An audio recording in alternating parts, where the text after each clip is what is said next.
Em nome do Pai que me criou, do Filho que me resgatou, do Espírito Santo que me santificou, divina vontade, reina na minha vontade. Ó minha mãe, eu te amo, e tu me amas, dá-me um gole da vontade divina para minha alma.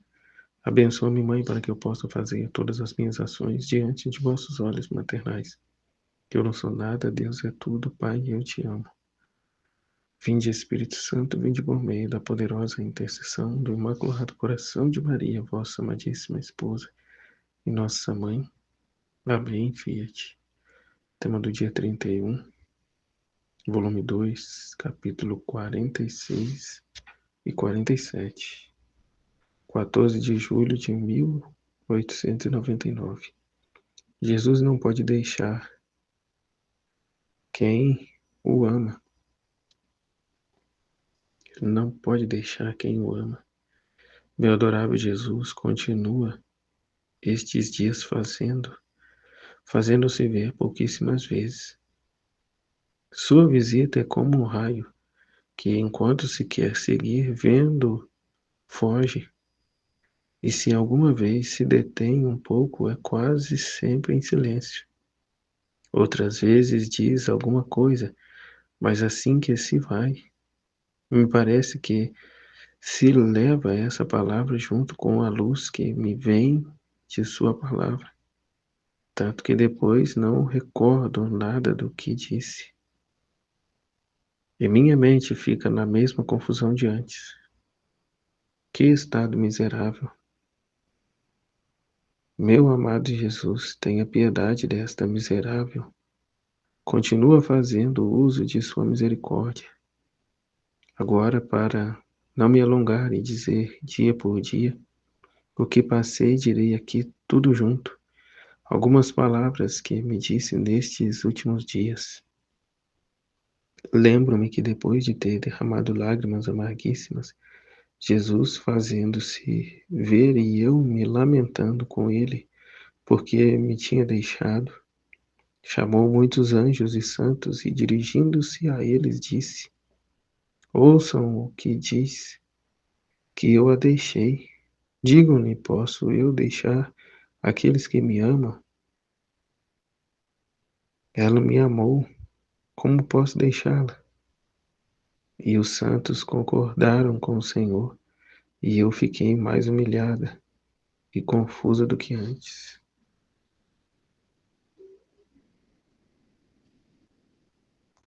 Pois bem, né?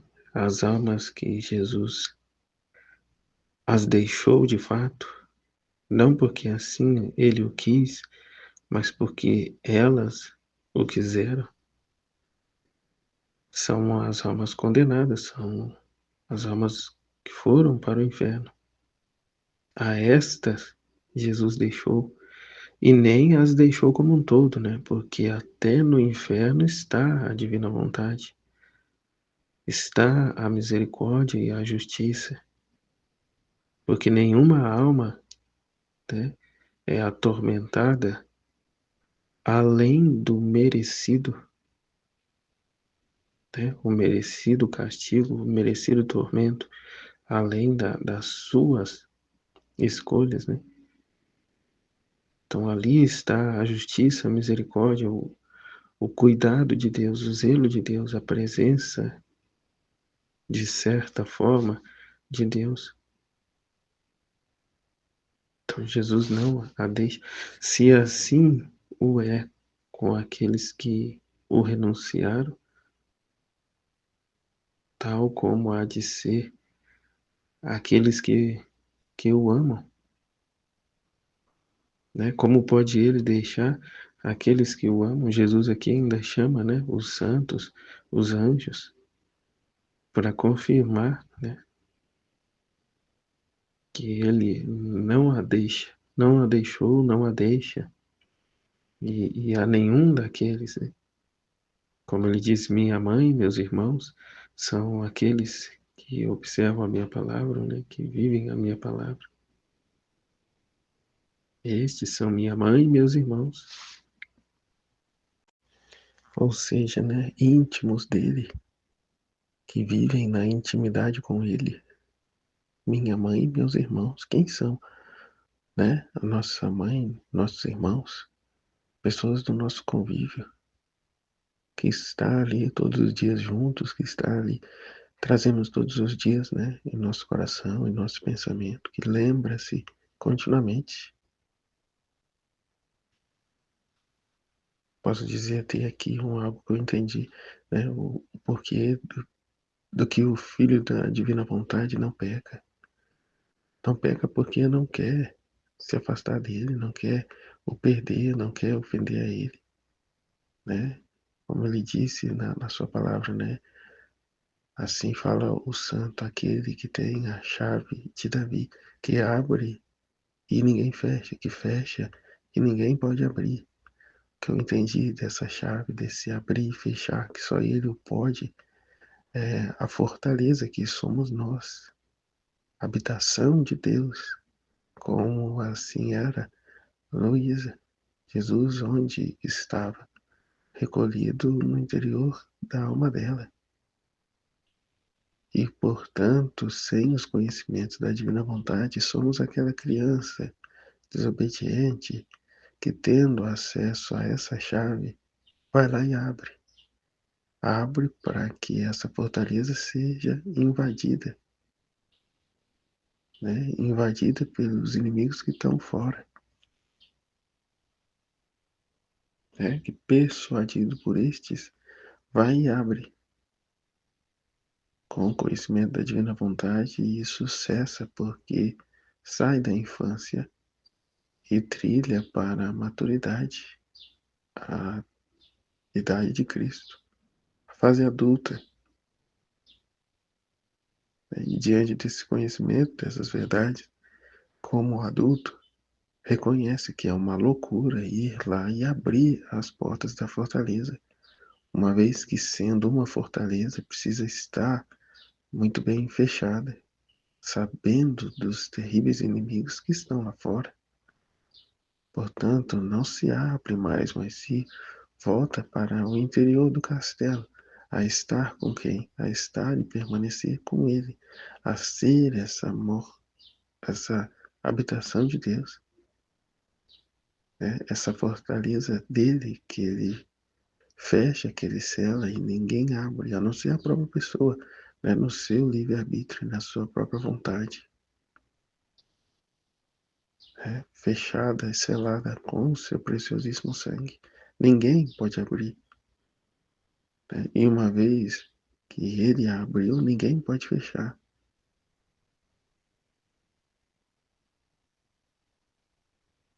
Né? Nesse raciocínio aqui, ele não vai abrir. Se ele é quem fecha, ele não vai abrir. Somente a pessoa, a própria pessoa pode. Por quê? Porque ele não violenta, ele quer o amor, não quer imposição, não quer que nos voltemos a ele por imposição, por medo, por tantos motivos, por interesse, nada disso, apenas por amor. Então não violenta, então fica quem quer, né? Fica, permanece, quem assim o quer, quem assim o ama e quer permanecer com ele.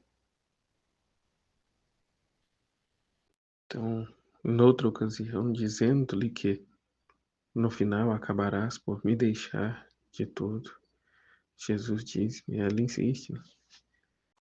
E ele, com a paciência divina que ele é, a explica. Filha, não posso deixar-te. E como penhor disto, pus em ti os meus sofrimentos. Né? O sofrimento está vinculado a Jesus. A prova de que Ele está em nós, de que Ele está junto. E é aqui o sofrimento. E estando nesse sofrimento, porque neste sofrimento nos voltamos a Ele. Quantos, né, enquanto a vida está aí, né, triunfante, né, só na bênção, como dizem, só na prosperidade, nem se lembra de Jesus, né? Que Deus que nada, Deus já está me abençoando aqui, né? É como uma pessoa me disse: "Ah, eu não preciso nem me confessar, porque eu já rezo tanto, né? A minha vida está tão boa, nem preciso", né? Já faz tempo que eu não me confesso e numa ocasião estava tendo confissão na igreja, eu falei: "Vai lá, tio, já aproveita, né? Já volta lá para minha cidade, nossa cidade lá de alma lavada". Ele olhou bem: "Ah, não, precisa não, eu já rezo tanto". Pensei, né, comigo: "Oh, meu Deus". Porque Jesus não força, né, não pressiona, não violenta, mas eu entendi porque ele não quis ir. Porque também se não houver verdadeiro arrependimento, vai lá se confessar para quê? Né? Vai lá se confessar para quê? Só para fazer bonito, só para mostrar para os outros, né? Para anular a confissão, se não há arrependimento, é uma confissão nula, né? E se for para ocultar coisas também, é uma confissão nula. Ou seja, arrependimento verdadeiro, sincero, de todas as situações, sem deixar nenhuma delas isentas, a não ser que por alguma ocasião tenha de verdade esquecido, né? E uma outra situação também, totalmente diferente, de um fato que chegou ao meu conhecimento ontem do meu irmão mais novo, que estava em determinado lugar com o filho dele, a esposa dele, de carro, né? A esposa tinha ido, não sei na onde, acho que no hospital, algo assim, e ele deu a volta no quarteirão para estacionar o carro em outro lugar. O guardinha de trânsito já ficou filmando, né? E quando ele encostou, o guardinha já encostou logo atrás, perguntando se o carro era dele, né? Desconfiando, né? Pedindo documento e habilitação. E, enfim, estava tudo certo, mas havia uma multa de uns 2 anos atrás, né, do estado de São Paulo, e que ele desconhecia, né? Enfim, diante disso, ao invés de resolver por ali mesmo, o guardinha guinchou o carro dele.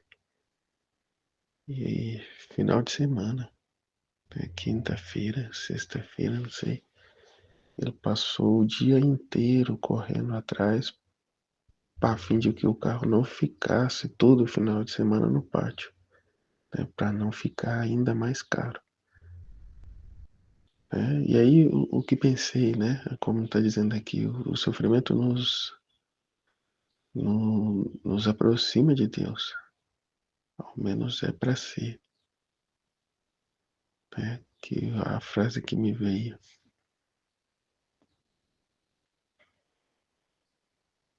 Deus nos visita no perfume das flores e também pelos espinhos das rosas.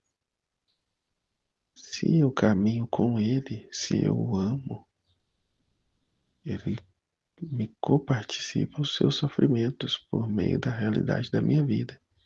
No caso, essa situação aqui que aconteceu. Se eu não caminho com Ele, unido a Ele, buscando a Ele continuamente, Ele também me visita. Né? Pode-se dizer aqui, ó, na mesma situação, só que agora através dos espinhos das rosas. Né? Então, aqui até uma coisa que eu falei na hora, quando me disseram isso, eu comecei a dizer, né, do equilíbrio de justiça, eu comecei a dizer, né, de modo voltado à divina vontade, que tudo, né, não cai um só fio de cabelo da nossa cabeça sem que Deus saiba, né? Portanto, tudo tem um propósito, um desígnio de Deus, e a pessoa com quem eu falava não compreendia. Depois que me veio, né, aqui a maneira clara que de melhor entendimento para ela, que também não tem uma vida espiritual, né, que vê tudo na terra, foi aqui, ó, a forma de Deus nos visitar. Né? Se eu assim tivesse falado, teria entendido. Né? Depois eu encontro e digo, né? Deus nos visita pelo perfume das flores, mas também pelos espinhos das rosas. Né? A diferença está como vemos o sofrimento. Perfume das rosas, o espinho. Perfume das flores, o espinho das rosas. Né? Para reconhecermos e nos fechar, nos unir mais ainda com Ele. Né? Amando mais, reconhecendo, sendo grato, né? No tudo para a maior glória de Deus e para mim toda a confusão, como dizia Luísa. Né? Por amor a Deus. Como já dizia, né? Como aprendi lá no tratado, na santidade das santidades, né? Para a maior glória de Deus, pela conversão dos pecados, né? Pela conversão dos pecadores, diante de todo qualquer sofrimento. Seja tudo para a maior glória de Deus e pela salvação das almas. Que Luísa, né, noutra ocasião, dizendo-lhe que no final acabarás por me deixar de tudo, Jesus me disse, filha, não posso te deixar, né, e como penhor disto, pus em ti os meus sofrimentos. Depois, encontrando-me ocupada com o pensamento, como permitiste, Senhor, que viesse o sacerdote, tudo poderia ter acontecido entre tu e eu. Em um instante me encontrei fora de mim mesma, estendida sobre uma cruz, mas não havia ninguém que pudesse me pregar, né? Então aqui, ó, cadê o sacerdote? Eu comecei a pedir ao Senhor que viesse a crucificar-me, e Jesus veio e me disse, né? Não precisa de Jesus vir, tem confessor, né? Veja como é necessário que o sacerdote esteja no meio de minhas obras, né? Que Jesus descanse, que eu sofra, que eu trabalhe, que eu reze, né? Que eu ore, e que eu possa descansar em minha alma, né? Que ele possa se servir dos instrumentos dele, né? Ele é rei e tem os seus ao seu dispor, né? Veja como é necessário que o sacerdote esteja no meio de minhas obras.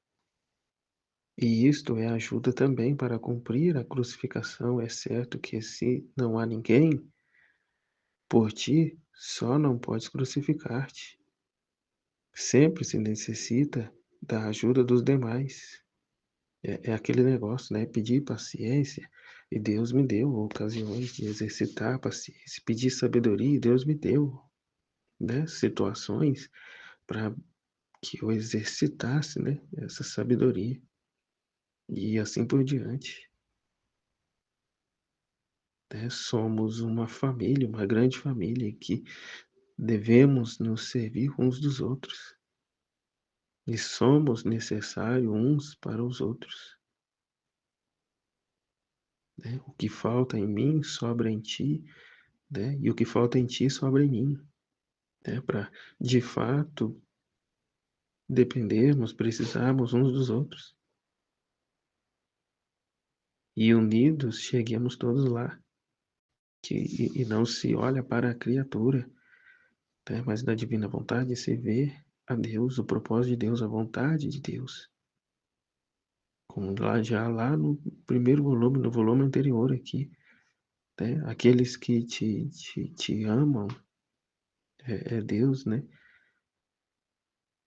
Te dando esse contentamento. Mas aqueles que te odeiam, é também Deus te dando, né? Tais mortificações.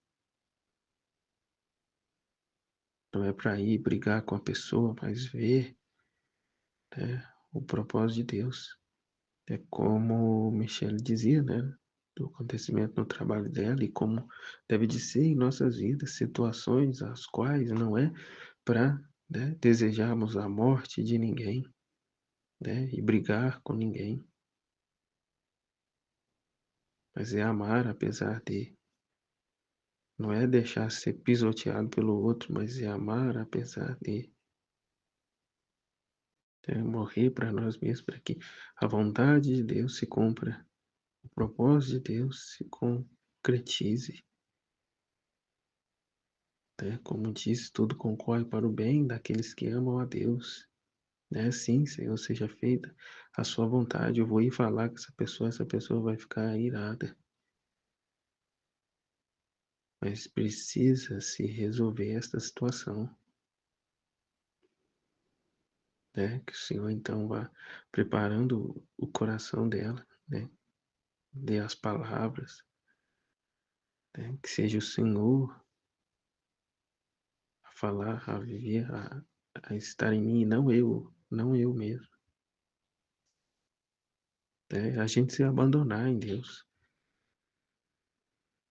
né? Se abandonar e seja feita a vontade dele. Então, outro trecho, capítulo 43, 18 de julho de 1899, continua quase sempre o mesmo, né? A privação dela. Desta vez me parecia que em meu coração estivesse Jesus sacramentado, que desde a hóstia santa espargia tantos raios de luz em meu interior, ia e a meu coração saíam tantos fios de luz que se entrelaçavam todos esses raios de luz. Parecia-me que Jesus, com seu amor, atraía todo o meu coração, e meu coração, com aqueles fios, atraíam e amarravam Jesus a estar comigo, à vontade nossa, né? Para onde ela está ordenada, para onde ela está direcionada.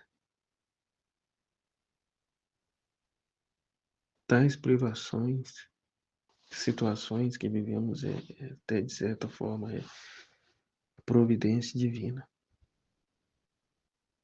porque buscamos a vontade de Deus ou buscamos as consolações de Deus,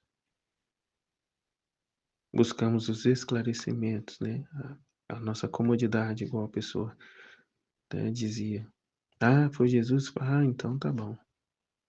Só queria saber, só isso eu queria saber, se era Jesus ou se era o demônio, ou se era coisa da minha cabeça.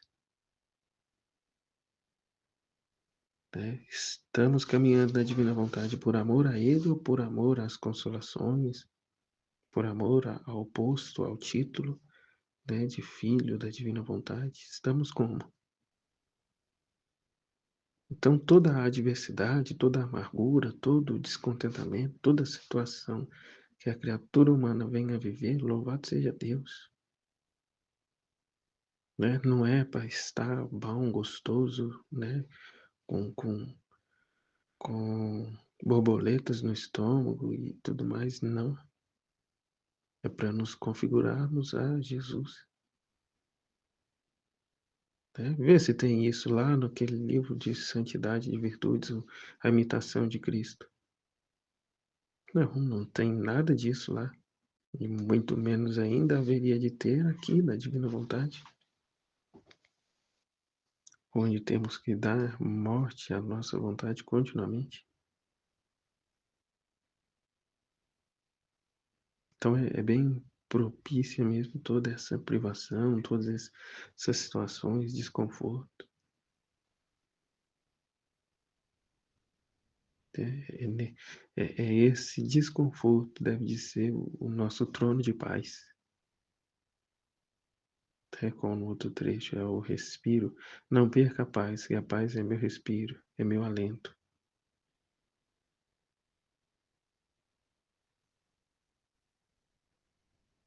Se perdemos a paz, estamos em discórdia, estamos na desordem, voltamos a nós mesmos. queremos nos preservar.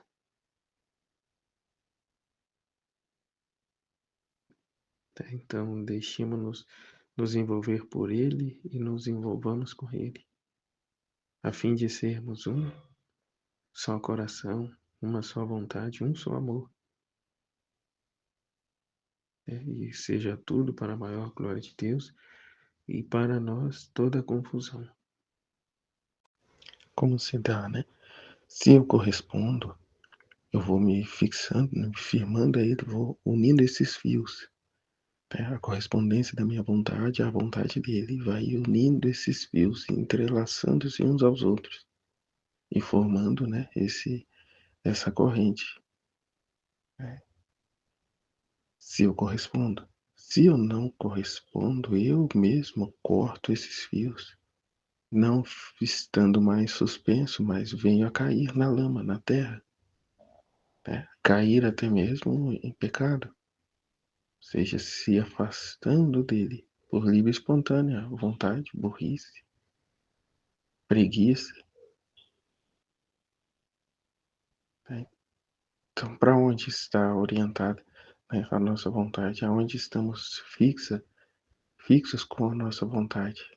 Né? A nos fundir com Ele ou a nos separar dele? Né? Eu digo por mim, pela a minha condição, a realidade da minha vida, né? O quanto temos de buscar a Ele e não confiar em nós mesmos, sabendo, como Ele disse, sem mim nada podeis fazer. Né? A minha correspondência depende da minha busca contínua, né, por Ele, a fim de nunca voltar a mim mesmo, aos meus pensamentos, a um interesse próprio, né, cuja qual havia por onde eu coloco tudo a perder, confiando em mim mesmo, olhando para mim mesmo, querendo existir, tendo gosto, tendo preferência, querendo se servir de minhas escolhas.